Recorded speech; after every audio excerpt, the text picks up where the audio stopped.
are all really, really good change. Dude, the sound hammer was, I don't know. There's a lot of people that say it was fine. Those people are on the highest amount of crack I've ever seen. Okay.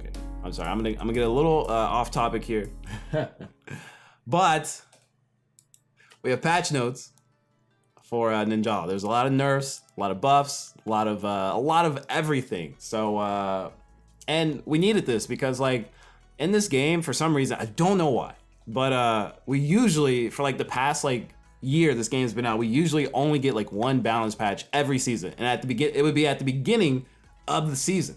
So it sucks hard, right? So you'd have to go a whole season with no balances or anything, and usually these seasons last like at least like a month and a half, things like that. So dude, it would suck to go like a month and a half or whatever, or even 2 months sometimes without a balance patch. You would literally have to stick with the meta for super duper long. But with this season 6, they decided, oh hey, we're kind of gonna introduce a balance change within the middle of the season, and we're not even at the middle point, because I think the season ends in September. But they decided to give us like I'm still gonna call it a mid-season patch. So that's really good. It looks like, it just makes it seem like they care about the game. When you go like 2.5 months without updating your game with anything besides like, oh, you know, here's update for like, you know, just like events. And events are cool, but like you actually have to balance your game like on a consistent basis. So it's progress, and I was really happy to see it. So let's see what they say. The Ninjala development team is dedicated to ensuring that players can enjoy a wide variety of battling styles. After careful observation of winning percentages by each gun weapon and weapon popularity, we have implemented a host of balance adjustments. So usually how they go about like balancing things is that they look at weapon popularity, right? So like which weapon, what are people using the most and what are people winning with the most, and that's kind of how they go about like balancing. In a way, it's kind of like, you know, I don't want to say it's like the best way to go about balancing, but it kind of makes sense. Like if a lot of people are using like a certain character, or a lot of people are gravitating towards a certain gun in Call of Duty, obviously that gun is like really good. It doesn't necessarily mean that gun is overpowered or the strongest. It just probably means it's the most consistent. So what was probably happening is that these weapons were the most consistent. So okay, let's actually get into it.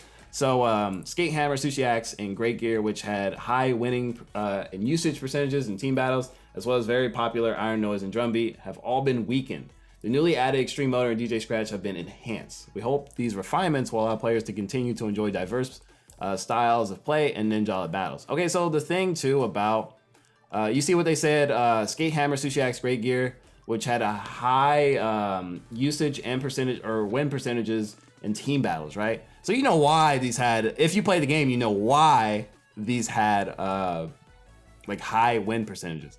Literally because like these are the main weapons people use when they get drones. And I hate it too, because like you guys are gonna be like, oh, Logic's talking about drones again, but like this is just like nerfing the middleman, right? So like drones are giving a lot of points, and they're like, well, instead of nerfing the drone, we're gonna nerf the weapon people use. So it's like counterintuitive. It's like, dude, just nerf the amount of points drones give. Like literally that we're there. Like we're there. That's why they nerfed the hammers. They've done this before and they reverted it, and then now they're doing it again. But we're here again, dude. We're here. Like, don't nerf the, like you're nerfing the weapon that really doesn't deserve to be nerfed, or maybe it does. I don't know. Some of them do. But it's just like, it's clear as night and day, dude, that the drones just need to be nerfed at this point. So, okay, here's what they did. So increased damage resulting from normal attacks and decreased back attack damage. So the back attack damage is like the armor move. Yo, who the heck is that? It's the X Kaneko, the O Kaneko, Boneko. How you doing? So yeah, they decreased the back attack damage. So they decreased the back attack damage because that's what people used the most when they were getting drones, right? In team battles, it was easier to safely destroy drones in comparison to Battle Royale. Since the speed at which drones were being destroyed was too quick, we have weakened back attacks and response. However, since normal attack damage has been increased, you'll be able to defeat your opponents more reliably. All right, so yeah, this is like this is directly for like drone. I don't understand why they just won't Just nerf the amount of points drones give. Like, obviously it's good too because you don't want people destroying drones like super fast, but also you don't want people like getting a bunch of like drone points either. So I don't know. To me, I just feel like they should take the middleman out and just completely nerf the drone. All right, so we have the iron noise and the drum beat as well. So we have decreased damage resulting from normal attacks, which is good. The following adjustments have been made to Echoing Scream. The sound waves from Echoing Scream previously dealt a small amount of damage, but they no longer deal damage. Cooldown time has been extended. Active duration has been shortened. Health has been decreased. The health of the overall weapon and the speed of gun boost has been slowed. So these are all really, really good change. Dude, the sound hammer was, I don't know. There's a lot of people that say it was fine. Those people are on the highest amount of crack I've ever seen. I have no idea who thought this weapon was fine or okay. It is not true. I mean, this weapon is ridiculous. It is so crazy to me. And like, I would get people that tell me, Logic, the weapon's fine, it's good. What do you, there's nothing wrong with it. And I was like, dude, like can you literally look at me with a straight face and tell me this weapon, like, it was ridiculous. And it shows.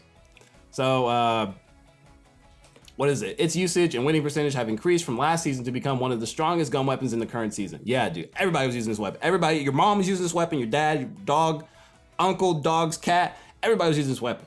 And just had the audacity to be like, oh, no, it's fine, dude. Well, no. Okay, but due to the combination of its attack capabilities when capturing an opponent and the durability granted by its high life, we have deemed it to be too powerful. Anybody with 2 eyes, no Renegon, no Shotgun, no Byakugan, no anything could have seen that this weapon was crazy. There were too many opportunities to defeat an opponent by making them guard with Echoing Scream. Yes.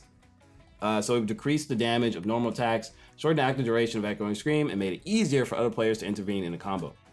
Those are good changes.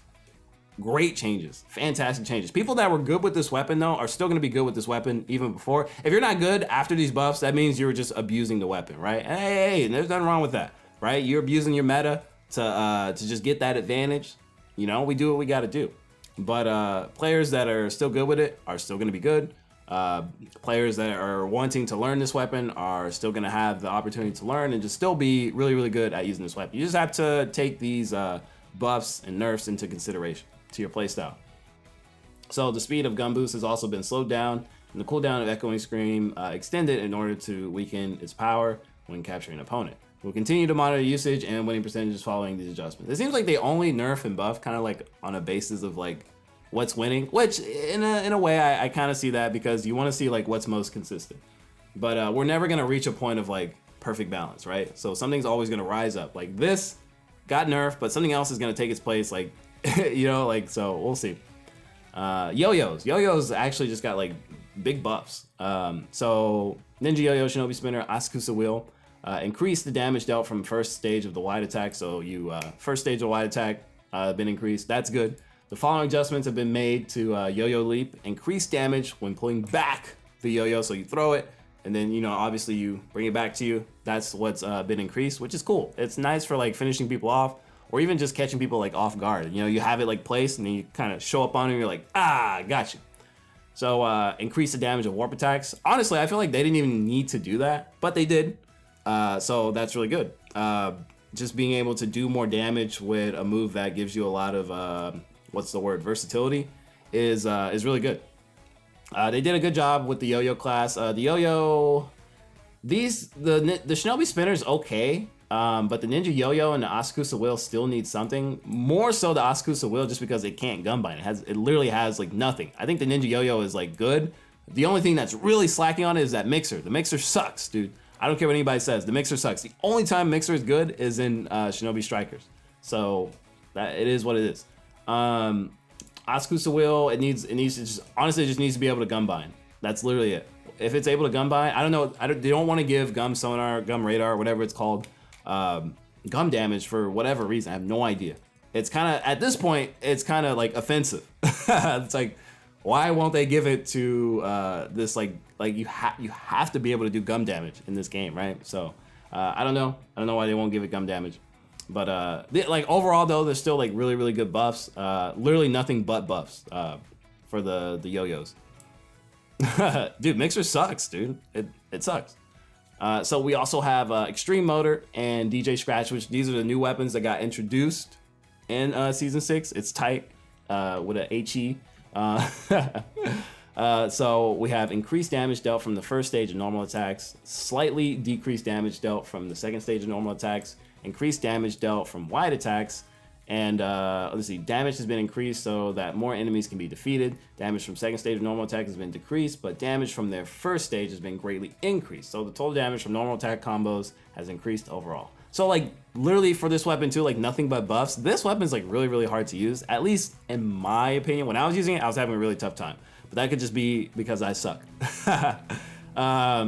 But other than that, like I feel like these are really good buffs. So you have increased damage for the first stage of normal attacks. So literally just like that first stage of normal attacks, you're already getting a damage buff if you love to just spam the weapon. Slightly decreased damage dealt from the second stage, which is not too bad because you're making it up from the first stage. And then increased damage from wide attacks. The wide attack is already like really good with the motor from what I've played. So I think this is a good change. We'll just have to see how it plays out. Like I can't really tell you if this is like the best route for this weapon just because I don't really play it that much, nor have I, or I don't even know if I'm going to, just because I kind of don't like the playstyle. It's very different. But like I said, it is a cool, unique weapon, but it's just very different from what I'm used to. Okay, so we're getting into Gum Boost Impact, the impact of Gum Boost Impact Gum, yo mama. So we got Gum Boost Impact, increase the time that you are immobilized when Gum Boost Impact is guarded against. So when you, what's the word? Increase the time that you are immobilized when, wait, does this mean increase the time that you are immobilized when Gum Boost Impact is guarded against? So wait, they make it seem like, if you use Gum Boost Impact, you're gonna be in stun longer. But when I read it the first time on Twitter, it seemed like they were gonna shorten that. So I'm kind of confused. But if this, from what I'm reading, I guess you block. So when you block Gum Boost Impact, you'll be immobilized for longer.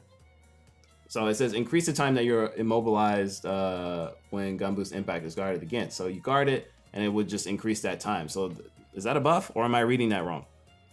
Nizuko, she's cool. Oops, I brought my Discord up. And then we just have Dragon Lord here. So Dragon Lord got the best buff, let's be honest. It really needed. Honestly, I haven't even used it yet. I need to go see what it's about. So increase speed directly after the dragon is launched, increase homing ability, and increase the time of gunbind. So like 3 really good buffs. If Dragon Lord doesn't kill, you can still like gunbind him afterwards, and the gunbind will be longer. Increase homing ability, so the dragon's not gonna be drunk anymore. You know what I'm saying? You remember, if you've used it, you know. Like it just, so like you just, it's, I don't know, it's really weird. Like it just didn't work sometimes, but they increased the homing ability, and then the speed directly after dragon is launched is like really good. Yeah, the stun is longer, it's a nerf, holy cow. Immobilization. Okay, so that's what I thought. So for Gum Boost Impact, when you block it, you're gonna be stunned for less time. So like, I'm gonna call it block stun just because it's easier. So somebody uses Gum Boost Impact on you and you block it, you're gonna be blocking for less time versus before, right? It's not anything like super duper significant, but it'll go a long way.